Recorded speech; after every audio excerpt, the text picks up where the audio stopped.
Paddington's Garden by Michael Bond. One day, Paddington decided to make a list of all the nice things there were about being a bear and living with the Browns at number 32 Windsor Gardens. It was a long list, and he'd almost reached the end of the paper when he suddenly realised he'd left out one of the nicest things of all, the garden itself. Paddington liked the Browns' garden. It was quiet and peaceful, and there were times when it might not have been in London at all.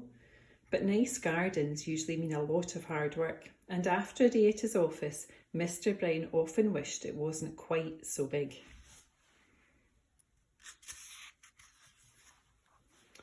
It was Mrs. Brown who first thought of giving Jonathan, Judy and Paddington a piece each of their own. "It will keep them out of mischief," she said, "and it will help you at the same time." So Mr. Brown marked out 3 squares, and to make it more exciting, he said he would give a prize to whoever had the best idea. Early next morning, all 3 set to work. Judy thought she would grow some flowers, and Jonathan started to make a paved garden, but Paddington didn't know what to do. Gardening was much harder than it looked, especially with paws, and he soon grew tired of digging.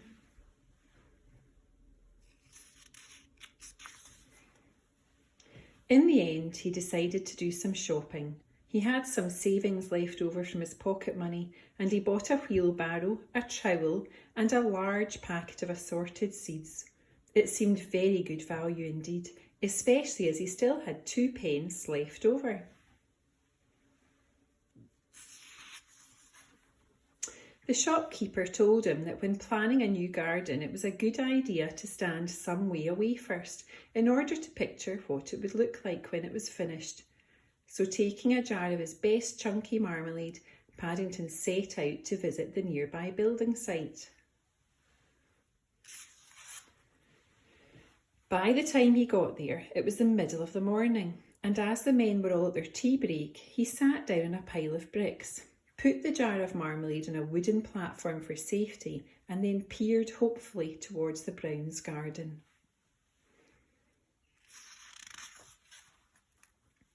After sitting there for some while without getting a single idea, Paddington decided to try taking a short walk instead.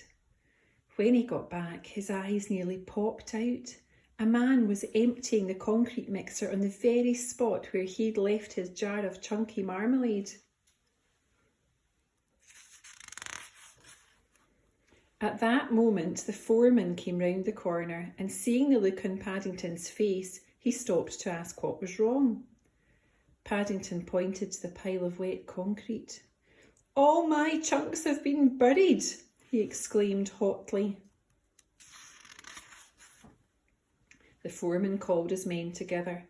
"There's a young bear gentleman here who's lost some very valuable chunks," he said urgently. They set to work clearing the cement. Soon the ground was covered with small piles, but still there was no sign of Paddington's jar. Suddenly there was a whirring sound from somewhere overhead, and to Paddington's surprise, a platform landed at his feet.